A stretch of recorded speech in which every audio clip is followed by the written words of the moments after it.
but he put some, I think it was aluminium filings into a mixture of weak mixture of hydrogen peroxide. That was aluminum for you Americans. Oh, aluminum. You can't even spell it right, let alone speak it right. We're butchering the original language, yes. You drop the I, you drop the U out of colour. Oh, dearie me.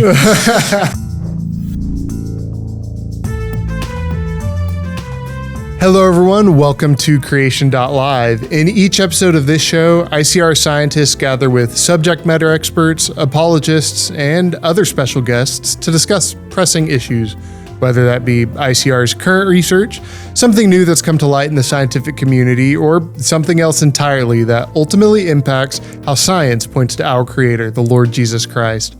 We hope that these conversations are encouraging and enlightening in an increasingly chaotic world. I'm your host, Trey, and I have with me today my co-host, Michael. Hello, Trey. Thank you for being here. Thanks for having me. I have with us our special guest, Dr. Andy McIntosh. Lovely to be here. Awesome. Great. And for ICR scientists, we have a mainstay of our show, Dr. Brian Thomas. Thank you, Dr. Thomas.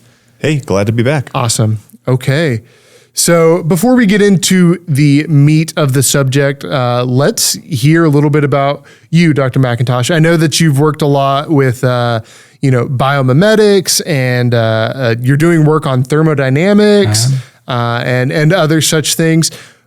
What are your qualifications? Why are you here? And what is the drive to spread the message of creation science? Well, as you've summarized, I've worked in a number of areas, but my qualifications are that I'm a professor of thermodynamics and combustion, actually, at the University of Leeds. I'm still connected to the University of Leeds as what we call an emeritus professor.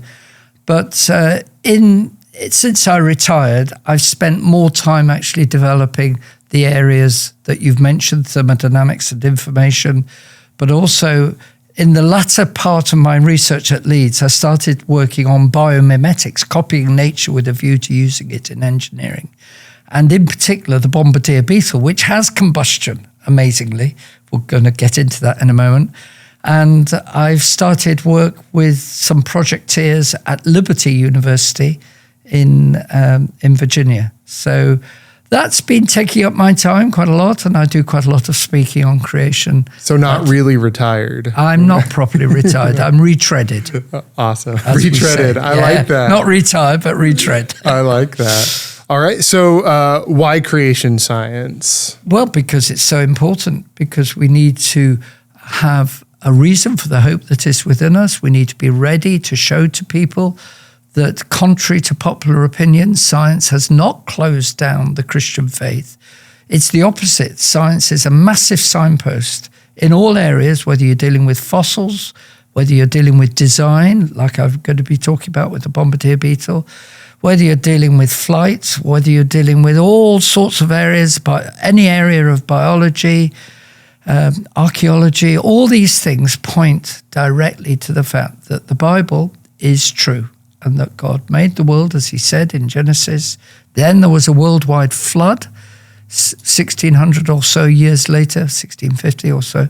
And people don't realize that actually when you take the Bible as the Word of God and just treat it as a framework in which to do your science, everything works beautifully. The flood, of course, the witness of that is the rocks and the fossils, which you have many people from ICR doing great work on that. But when it speaks about creation and the wonders of the intricacy of design, it's just utterly amazing. It says in Proverbs 25, verse 2, that it's the glory of God to conceal a thing, but it's the honor of kings to search out a matter. I think that's a wonderful sort of framework in which to do your science. It's God's wisdom that you're really discovering when you actually sort of try to understand how the bombardier beetle works. It's got such sophisticated systems going on which defy evolutionary explanation. It's not just one system, it's layers of systems, including the chemistry, which has got to be just right in order to work. Awesome. Well, I'm excited to get into it. And I think that this is The bombardier beetle has been historically kind of a hallmark of creation science. It's been used before. Really. It's true. It's been used before, but you have done quite a bit of work in this field, and I'm excited to hear your unique perspective on it. So let's start from the beginning for our listeners and viewers who may just be tuning in for the first time, never heard of creation science, never heard of the bombardier beetle. What makes the bombardier beetle unique? Well, it's one of the few creatures, as far as I know, there's nothing quite like the bombardier beetle, which actually has a separate system for sending out a blast out of its backside. By the way, it's not sort of passing air after a big meal like us, so let's not think of it like that. Different kind of blast. It's a separate system, and it's got hydroquinone and hydrogen peroxide, pretty complicated chemistry going on, with a catalyst as well, which we'll perhaps get into some of the details of this. And these chemicals come down this tube, come into the combustion chamber, the catalyst starts working, catalase or peroxidase.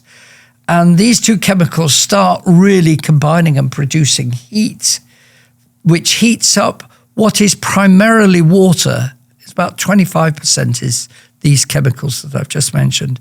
And it's heating up the water, and it wants to boil, and it can't boil until there is a pressure relief valve released to exhaust that explosion. So it's actually exploding out of its back end. Wow.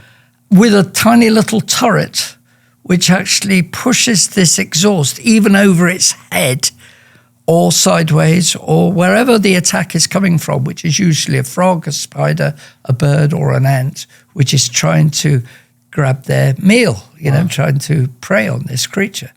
And generally, the bombardier beetle wins. Even a wolf spider, which is a pretty clever creature, can't get at this beetle. It sometimes will lose a leg after the blast, but wolf spiders regrow their legs, so it's not a big deal. But the bombardier beetle usually is able to defend itself against being eaten up. Wow. You mentioned the turret, and I'm thinking of like a tank, but it is like a tank. It is like a tank. It is like a tank, but instead of a tank turret going all the way around like that, you never see a tank turret do this, where it bends up its turret and it actually goes over the tank, going forwards when it was really pointing backwards. Wow. That's what this beetle has got. Nobody's yet copied the tank turret, the sort of thing that it has. And nobody, as far as I know, has yet copied the chemistry. All I've done, and it's not a huge amount, is with many others around me who knew better than me how to build things. I've copied the valve system. It's the valve system which we've copied. It's got an inlet valve which closes under high pressure and an exhaust valve which opens under high pressure. And that's how the beetle produces roughly 400 to 500 blasts per second. Wow. So it makes a pure note.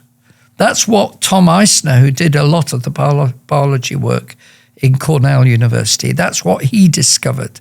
He discovered that if it's got a pure note, then it must be making something vibrate at that pure note, like A on the piano, right, just above middle C is 440 cycles per second. Well, you actually hear the beetle go, ee, right? So it's making a note. Wow. Well, that note reflects the frequency that all these vibrations are going on. Tom Eisner, as I said, he's died now, but he was a brilliant biologist from Cornell.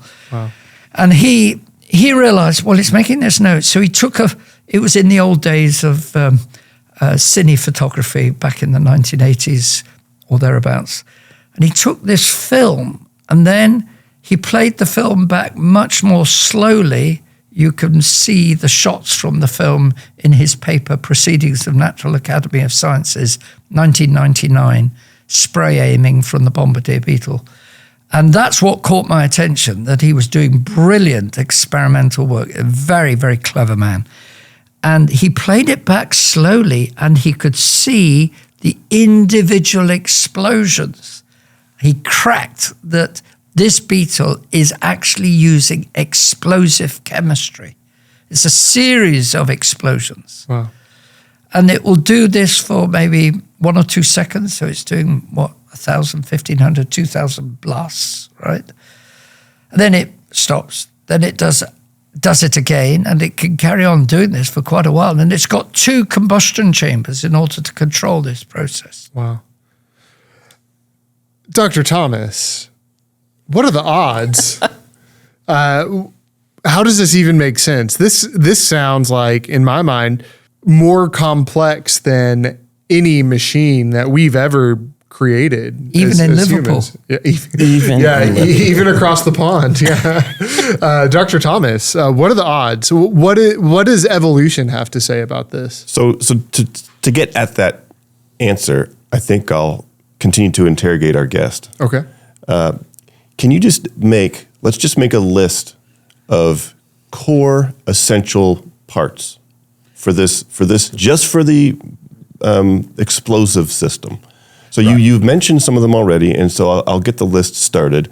You got to have hydroquinone or something like that. Hydroquinone, hydrogen peroxide. And you've got to have whatever the factory is that manufactures those chemicals. It's a long tube which Tom Eisner discovered.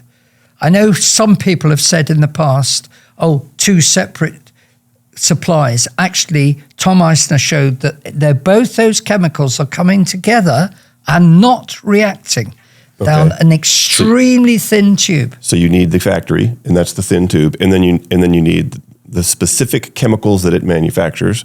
So that's our list is started. So you can't have the explosive function if you don't have the factory and the chemicals, and then the enzyme, which is a very precise catalyst. So you have to have a separate factory for that, or at least some sort of factory. It's on the inside of the combustion chamber, which looks a little bit like a heart. A combustion chamber. Our list is growing. You must have a combustion chamber, because if it doesn't have the combustion chamber, you're going to blow the Beetle to bits. Right. Yeah. It's not a good idea. You only get one chance. Exactly. You're gonna. You don't play with chemistry. Right. Everybody knows that, because you're in danger of blowing yourself up. So quite right. So you've got to have the combustion chamber, and apparently it's not yet quite been proven, but the catalyst would seem to be in solid form on fibers on the inside of this chamber, which, by the way, the chamber is about 1 millimeter long. The Beetle's about between 1 and 2 centimeters long. Wow. So it's absolutely tiny. Then you've also got to have an inlet valve system. Inlet valve, that's 5. In order to stop more reactants, we call it, is the technical term, the hydroquinone and the hydrogen peroxide, to stop that coming in. Because if too much came in, then it would still explode again. Well, if too much comes in, you could be in, you're absolutely right. Yeah. You're not going to be able to control the blast properly. Right. Just as I digress a little bit, but the V1 during the Second World War was a big example of exactly the same system, pulse combustion. It wasn't using hydroquinone and hydrogen peroxide. It was using what you would call gasoline, we call it petrol, and air, right? And it was combining the two, and it was exploding, then pushing it out of the back and propelling the V1 forward.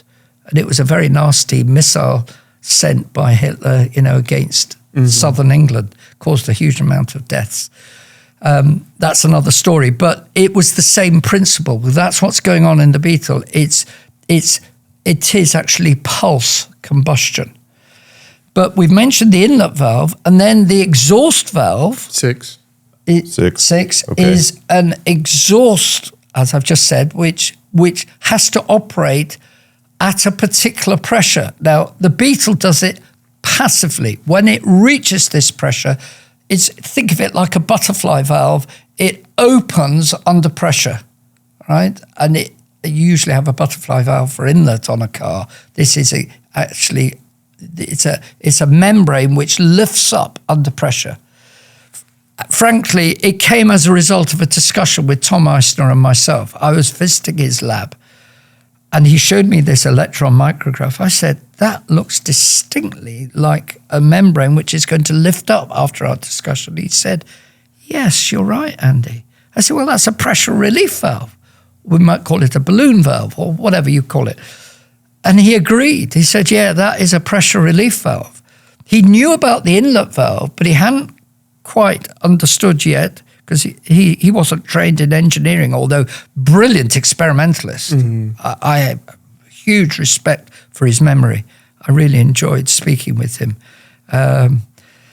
And Daniel Anashansley was his co-worker. They've both died now, sadly. But anyway, so you've got this exhaust valve which lifts up. So all this system has got to then go through an exhaust turret, which is number 8, because you've got or is it 7? 7. That's number 7. So you've got an exhaust turret which is able to move in any direction it wishes. The Beetle is not looking at its predator. So this is number 8. Yeah. There is a sensory system which nobody's yet worked out, but there is some sort of sensory system that it knows where the attack is coming from. So if its attack's coming from behind, it cannot see, unless it turns its head, which there's plenty of examples of it blasting out that way, and it's not looking at the predator. So that system needs to be understood. So there is a phenomenal number of things which have to be right for this Beetle to get it right. And if it doesn't blast out, then it's going to get eaten anyway. So you're between a rock and a hard place. You either blow yourself to bits, or you haven't got the chemistry right, or else you're going to get eaten by a predator. So what does that look like? One other aspect that we might draw attention to is not only do you need, let's say, the chamber. What is it, a mixing chamber? It's really a combustion chamber. Combustion chamber. Not only do you need that space, but the inner wall or the lining of it needs to be made of the right material. And it's not the same material as what lines the rest of the internal organs that would be too weak. And so it's made of a material that's more like its exoskeleton, I think, from what I remember reading. Anyway, if you don't have the pieces, you don't have the system. But if you don't have the pieces the right size, shape, strength, order, it's all these are all specifications. And so you got to have all that in place. So that's just so if you asked about the implication of all these. So these are the core features. If you were to eliminate any one of these, let's say 7 or 8, and the list has just started. Eliminate any one of those, then you would have a dead beetle, a dysfunctional system. Indeed. And there are beetles which seem to have lost their ability to heat up the mixture. They just sort of spray out a quinone, which isn't liked by predators. Still, to be fair to those who oppose, right, they would say, well, these are the early beetles and they're gradually working up a much better system, which heats up. But actually, all the evidence shows to me is that some have lost the ability to heat up properly, and possibly a mutation in the system. And so I think those which are just sort of giving out some sort of aroma but not really getting it nice and hot and targeted, are the ones which have lost their ability to heat it up and are more likely going to get eaten up by predators.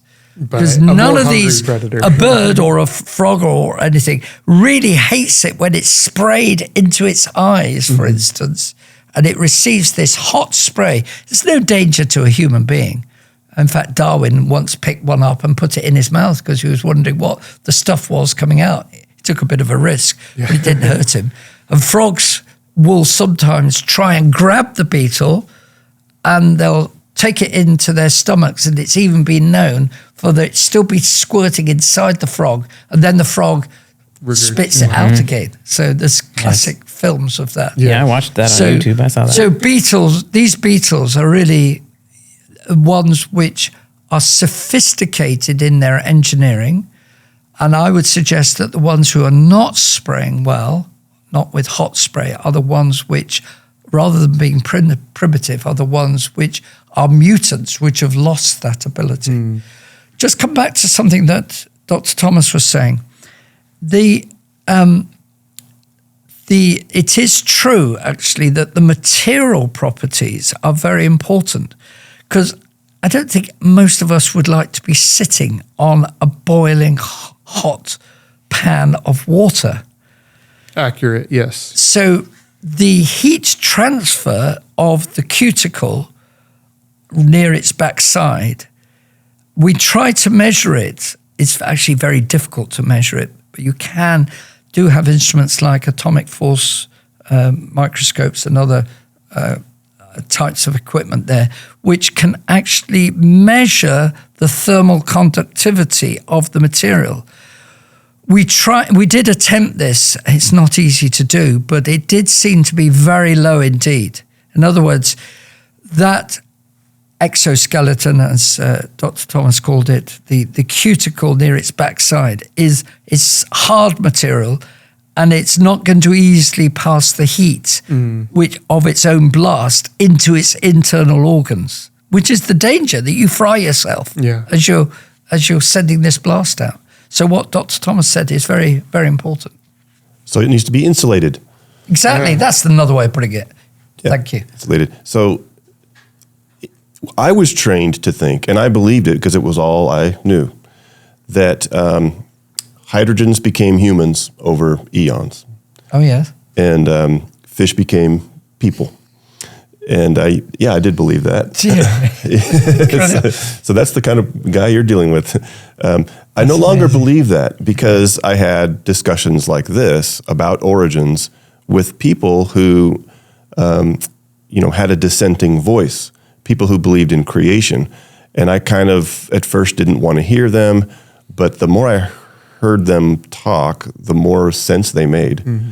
And that's kind of what I want to get at with this, because I was told that these systems within these creatures, like the one we're discussing, they evolved additively. They evolved one piece at a time over eons. Slow and gradual is a phrase that Darwin used in his book Origin of Species. And so slow and gradual accretion of just the right parts in just the right places. But what we're looking at, let's say you slowly and gradually built the factory, the quinone, and let's name 5 of the 7. Let's name 6 of the 7. You gradually built those up. Now you have a beetle that can do nothing special. It's got to have all the parts in place all at once in order for this system to work. Yeah. Richard Dawkins in 1991 gave a lecture at the Royal Institution. The BBC has done this with other people as well, brought in well-known evolutionists at the very lecture hall where Michael Faraday had done brilliant Christmas lectures in order to glorify the Creator. Michael Faraday loved the Lord Jesus Christ, and he was quite unashamed in his day, in the 1800s, to say these things, even though they're wonderful, give glory to the one who made them. Mm-hmm. And then I've got a quote which my own grandfather wrote a biography of Michael Faraday, and in his book, my grandfather Wilfred Randall wrote about Michael Faraday. And in this book, he quotes Michael Faraday actually himself quoting Romans 1:20 and saying, for the invisible things of God are clearly seen, being understood by the things that are made. In other words, don't glorify me, but let's glorify God. That's Michael Faraday. That's the sort of person he was. Mm-hmm. Intuitive, brilliant, absolutely brilliant experimentalist. He was not the theoretician. The theoretician was James Clerk Maxwell, who was a little bit later. But between those two guys, both of whom were wonderful believers, we need to remember that that's how science grew. It grew out of a mindset which gave glory to God. Now, that's a bit of an aside, but it's relevant to what I want to say now. Because Richard Dawkins, in 1991, in exactly the same place in the Christmas lectures, the BBC deliberately does this. It puts a well-known evolutionist to try and overturn the concept of giving glory to God. And Richard Dawkins was trying to say, right, this beetle, and he was talking about the bombardier beetle. He knew full well that Duan Gish and others had spoken about the bombardier beetle. He knew He knew the history of the creation movement. And so he said, now look, it's very obvious. I'm going to show you that this beetle could have gradually evolved. And he was talking about the chemistry. Now, he's not a chemist. He is a zoologist. So what he did was he said, we don't need the hydroquinone. That was his fatal mistake. You do need the hydroquinone. I'll tell you why in a moment. He then talked about the hydrogen peroxide, and he took a little bit of hydrogen peroxide, a weak mixture, and he put some, I think it was aluminium filings, into a mixture of weak mixture of hydrogen peroxide. That was aluminum for you Americans. Oh, aluminum. You can't even spell it right, let alone speak it right. We're butchering the original language, yes. You drop the I, you drop the U out of colour. Oh, dearie me. You've completely decimated the language over here. I apologize. Yes, it's my fault in particular. You're going to have to cut this out. But anyway, where were we? We were talking about aluminium filings going into a weak mixture of hydrogen peroxide, and it went, right, not very strong. He says, no, over the years, it got a bit stronger, and it wasn't just a weak mixture, it was slightly stronger. And he now does the second experiment, puts aluminium filings in, and it goes, and then he gets a very strong mixture where it's almost 100%. And by the way, it's very dangerous, hydrogen peroxide, when it's strong. And it is strong in the beetle, right? This is interesting. And then you put the aluminium filings into that, and it goes, right? He thinks, so it's proved. It's a gradual slope. He had just produced his book, Climbing Mount Improbable. But he'd missed, and he'd made a mistake, in my view, what really was going on. Because it's much stronger than even what he showed. You wouldn't get enough heat from just hydrogen peroxide on its own. It's an exothermic reaction, it's true, and it gives off heat. But what he's missing is that the hydroquinone, which is not easy to break up, you have to put heat in to break up the hydroquinone to produce hydrogen and benzoquinone, and you eventually get water once you combine it with the oxygen released from the hydrogen peroxide, okay? So it gets a bit complicated. But the point I'm making here is that the hydroquinone is important. And what you actually find is when you look at the chemistry, a bit of heat is put in initially from the hydrogen peroxide, then causing the hydroquinone to separate and produce hydrogen. Now you've got a free hydrogen radical and a free oxygen radical. Bang! You get a massive reaction, which is much, much more exothermic, right? Exothermic means gives off heat. Yeah, sorry, I'm using technical terms. Yeah, it gives off a lot of heat, much more than you just get with the hydrogen peroxide. So the wonder of the bombardier beetle is, as I said, and Tom Eisner was amazed at this. I had a discussion with him, that these two chemicals, which are eventually going to produce this massive reaction, are actually coming down exactly the same tube, not reacting, right? And partly it's because of the very narrowness of the tube. Once you put things down to, you're going down to less than a micron, it's probably even sort of just maybe 10 microns, something, 10 millionths, 10 thousandths of a millimeter. So you're going very, very small. It's of that order. Then the reactions cannot even slowly get going. But once they come into the chamber, then they see this catalyst. The catalyst causes the hydrogen peroxide to get going. Right. Then that heats the hydroquinone, which then takes some heat out. Hydrogen's released, and the hydrogen then with the oxygen, as I said, goes bang, and you get a very exothermic reaction. So Richard Dawkins had missed a very critical stage in the chemistry. Yeah. Because if you don't have that, you're not going to get a very hot blasting, and you're not going to heat up the 75% of the volume is water. And you need that hot heat in order to get the blast coming out at a very quick 500th of a second. Yeah. The whole thing is, you've got to have all this right to get it to work properly. Absolutely. Could we also say that whether we're going to produce heat by dropping aluminum, whatever. It's not even livable. By dropping aluminum into hydrogen peroxide, okay, in known amounts to produce known reactions with expected outcomes based on foresight and planning. Whether we're doing it that way or we're doing it inside the Beetle, either way, it's intentional. Absolutely. Either way, there's a purpose to either one. Absolutely. And so it was purposive, it was intentional, and it was by intent and plan. Yeah. Either way. Yeah. And so by him doing that kind of demonstration, to me, it sort of disproves his own point in a way. It does, really. Dawkins is demonstrating what an engineer is doing, right? Yeah. Knowing what those purposes or those outcomes would be. Right. There's an intelligence there, right? An agency and a mind, not nature, but an engineer.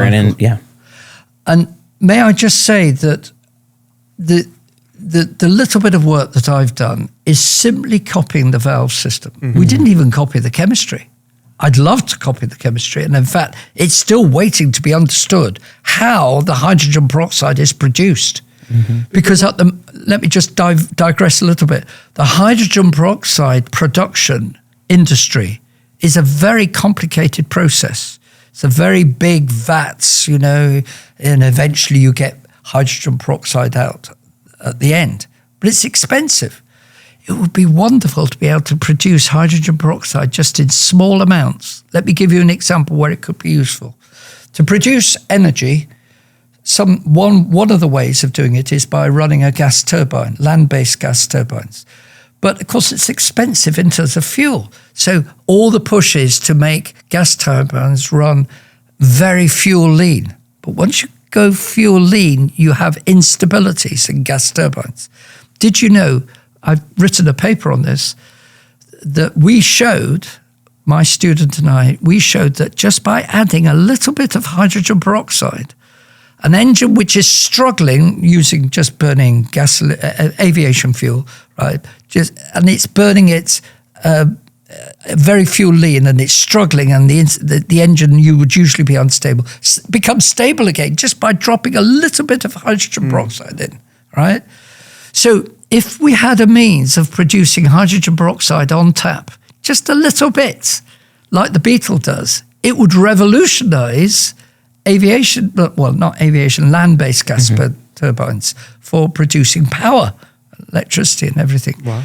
But the Beetle does this amazingly, and it's waiting to be discovered how it does it, right? But what we've copied is the valve system of the Bombardier Beetle. Now, that took quite a lot of effort to get our system working. It was 20 times the size of the Bombardier Beetle chamber, about 2 centimeters long. We heated water with an electric coil, right? So it was very crude. And we had an inlet valve that we controlled. Unlike the Bombardier Beetle, we had an exhaust valve which we controlled. We said we're going to open it, not at a particular pressure, but maybe, we were actively controlling it, and it was at our control rather than just saying it opens when it gets to a certain pressure passively. Passively, we controlled it. And we managed to get a blast going across the room from a 2 centimeter chamber. So it was going quite a few meters, maybe as much as 5, 6, even 8 meters across the room. And we knew we got it right because the Beetle, from its own little chamber, which is only 1 millimeter long, can blast up to about 20 centimeters. The attacker could be way over here. And from its tiny little chamber, it can blast a great distance. So we've managed to do that, and we're now working on a sprinkler system. But in order to do this, it's required planning, purpose, and that's fed into design and testing. It's not happened just by accident. Right. It's taken us a lot of work. Doesn't that therefore imply that the Bombardier Beetle was purposefully designed to do what it does do and to do it very well, thank you. And no trial and error. It wasn't a trial and error process of mutations over millions of years. I think some of them have lost the ability from mutations. That's my conviction. But I think it shows a spectacular example of biomimetics, but a spectacular example of design in nature. And I stand by what Duane Gish wrote some years ago, and others have written on the bombardier beetle. People try to mock this example. No, it's a classic example of design in nature. All or nothing systems is what we call them. All the parts, all the essential parts have to be in place or you get nothing. Yeah. So we call them all or nothing systems. Exactly. Here. Irreducible complexity. Yeah. We could put it that way. But I think what you just said was beautiful, and I think we could cap it off maybe by repeating that verse that Faraday used, Romans 1, verse 20. Because it is clearly seen. And if you hold a bombardier beetle, it's clearly felt. Out. Philosophical. And you've said the word blast 2 times, and I just love to hear you say the word blast. I'm hoping that you'll say it again. Well, is there a Texan way of saying blast? Or a Liverpudlian way? You just said it again. I love it. Blast. What do you say, blast? Blast? Yeah, it's not the same. It's not the same at all.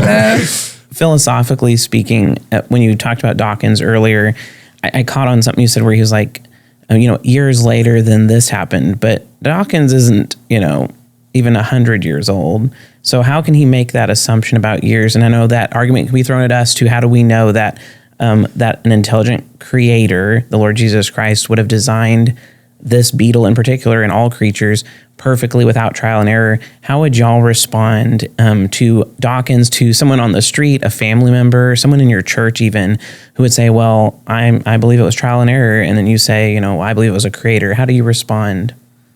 We need to be, just as we coming to the end of this program, I think we just need to address something else as well. I'll answer your question. I think the actual science is pointing strongly to the fact that you need a sophisticated design system and a control system. So you actually, it's really an example of a layered system where if you get one thing wrong, as was mentioned just now, it's all or nothing. If you get one thing wrong, you've lost it, basically, or else it becomes very poor. It might still ooze out a quinone, which is what those with mutations do, but you're not in a very strong position anymore with a hot blast. Nice. Right? Okay. Say it again. But there's yet another thing here. There's another thing. That is, what was the beetle doing before the fall? Now, I don't know the answer to this, and I'm genuine on this. I don't know necessarily what that blast was or what it was doing or how it was using it before the fall. But we do need to address this issue. Either this mechanism came as a result of the fall, which I doubt is the case. I think it was probably there before. And it may have been used for a beetle, or the beetle is carnivorous and it will feed not on, it probably doesn't go in and attack other creatures and eat them. It's more used for, it will usually feed on bits of meat which are lying about as detritus, basically, in the undergrowth. So it needs a little bit of meat to feed. But I would expect that the beetle probably used it as a softening mechanism for hard vegetation that it wanted to feed on. That would be my, I'm just guessing. It's a speculation and I can't prove it. But I would suspect that that's what the beetle was originally using it for, and that the Lord may have enhanced these creatures' ability to use it as a spray. He could have changed that beetle before and after the fall. But I would say that I doubt that there was a fundamental change in the way that the beetle worked. Maybe Dr. Thomas has gotten some further thoughts on pre-fall, post-fall. Theory of biological design and continuous environmental tracking to the research that we're doing now. Could that play a role in this too? That's the ability to know and sense the needs around itself, maybe. That's a good point. Maybe. Yeah, So the central question is, if Genesis 1, one of the last verses, says it's all very good. So we have to, deal with the question: how could a beetle blast be very good? That's just like John Lennon might have said it from Liverpool. Blast. We're going to have a blast. How can it be very good? And I think it could be. I think it could be used as it is now, but with a good function. Kind of like people say, teeth. How are teeth very good? Because we think of teeth in terms of tearing flesh, but you can use teeth for display purposes, and you can use sharp teeth to eat fruit. You don't have to eat meat with it. And so why not have a bombardier beetle that just gives you a warning pop? So, don't accidentally eat me. I'm not a berry. And then it would give a little blast. So we can, but we don't know. And I agree with you. And I don't think we will know all those answers. But back to the final thought is, and I'll give you obviously the final word. But boy, we do see here evidence of so even the chamber that you made, you said in comparison with the bombardier beetle's system, your chamber is crude. It is. And yet it took so much effort and trial and error. Well, what kind of entity can make trials and learn from errors? A kind of entity that is intelligent. So where have I seen nature express its intelligence? Nature learning from its mistakes? Never. And Never. I don't see that. You only see engineers doing engineering. And so that's why I think we can say with confidence that the engineering that we see in the bombardier beetle and other places came from an actual engineer, and that it's clearly seen so clearly that we are all right now without excuse. We have no good excuse for saying, no, nature could have done it. Baloney. It's the word blast now has become baloney. I think that's wonderful. Let me just close, if I may, by reading to you that wonderful verse that I began with. Only recently did somebody point this out to me. And I'd read it many times, but I'll read it to you again. I mentioned it at the beginning. It is the glory of God to conceal a thing. And I believe that's what's happened with the bombardier beetle. This was going on and people knew about them, but they never understood it. But the honor of kings is to search out a matter. Now, I'm no king. I'm not trying to say that.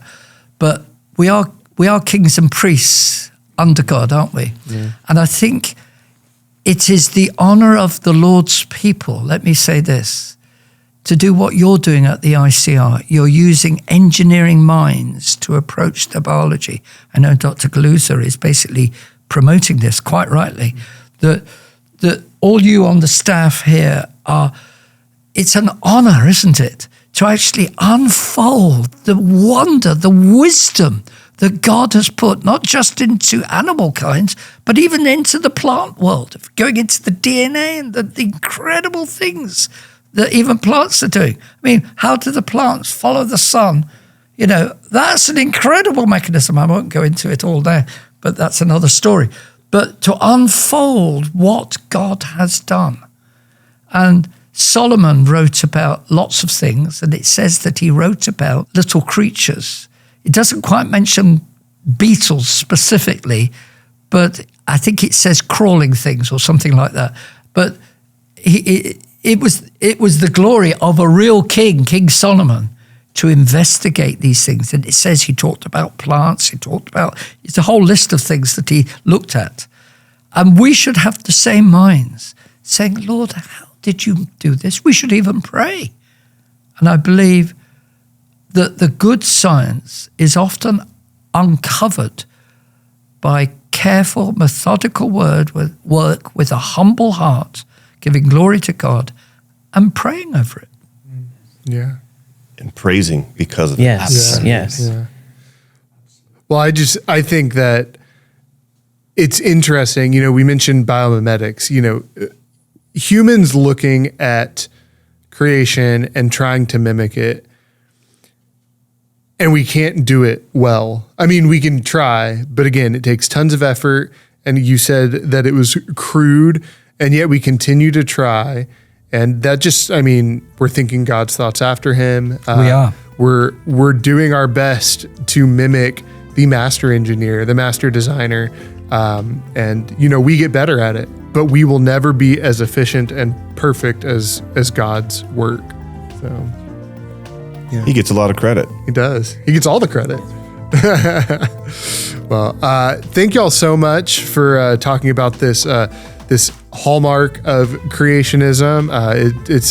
It's been a fascinating conversation, and it is something that I think we need to focus on. Of like, hey, this cannot happen without a creator. I mean, evolution cannot do this, despite the protestations and the supposed evidences that they push forward of like, look, this thing had a slight mutation, therefore that is evolution. No, this beetle shows you need all of it, all there together at once, and that just cannot happen without a designer. So thank you so much for joining us.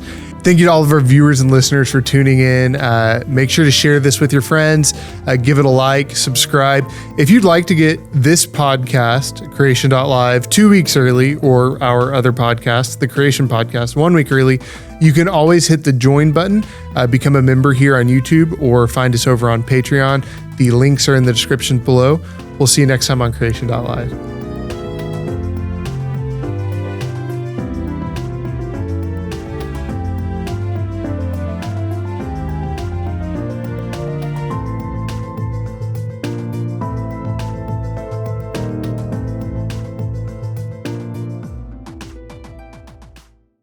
We want to say a huge thank you to our members and patrons. If you'd like to see your name here and unlock perks like early access to our podcasts, members-only polls and live streams, behind-the-scenes footage, or exclusive video content, links are in the description below.